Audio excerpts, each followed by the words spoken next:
All these biker clubs, whatever they are out there, they have their own Bible. They have their own thing.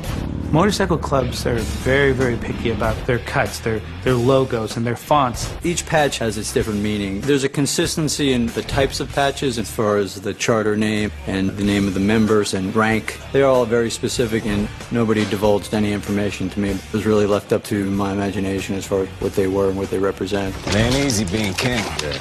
You remember that. A friend of mine, Freddie Corbin, who John Linson, the producer of the show, had introduced me to, designed our back patch for us, which is the patch that's become the insignia for the whole show. And we did a little research and looked up different outlaw biker gangs, and we wanted it to look authentic, but at the same time we couldn't copy anyone's logo. This is our symbol. Exactly. This is our symbol that's on our cut. This is the one, everywhere. All our symbol is basically with the Sam Crow symbol, with the Sons of Anarchy, is based around the skull. T-shirts, clothing, everything has to do with the skull, representing the Reaper. But I wanted it to be edgy. I didn't want it to be really clean and fancy. I wanted it to have some guts. I have a partner, Derek Snodgrass, who works for me, and I showed him my rough drawing and said, hey, draw over this once and see what you come up with. Freddie had the ideas going, and I just kind of helped clarify them a little bit and just kind of add a little bit of roughness to it. The hand-drawn look is really good for old patches. It had that edge that I was looking for. It had all the elements that it needed to have. There's a typical kind of lettering that outlaw biker gangs will use. It's kind of similar to the old saloon kind of lettering. I had to make sure that it didn't look like any one club specific, but at the same time looked like club lettering.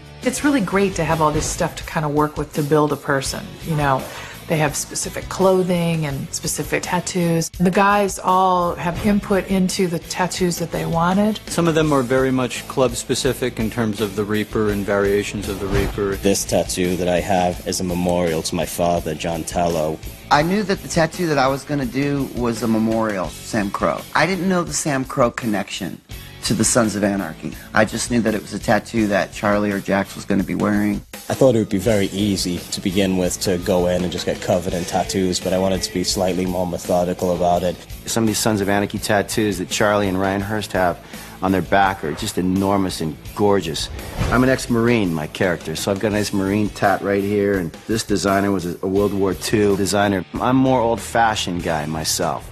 I've been an artist. I design all my tattoos that are on me on the show. Boone's tattoo that you see morph in the opening credits, it's that snake, and that was something that he had created and wanted for his character. And we got a chance to decide how Clay would have adorned himself, which is a great peek into his psyche, or what it was 35, 40 years ago when he first started putting on the ink. Gemma has tattoos here, she has one here. She also had an open heart surgery scar, which is part of her backstory.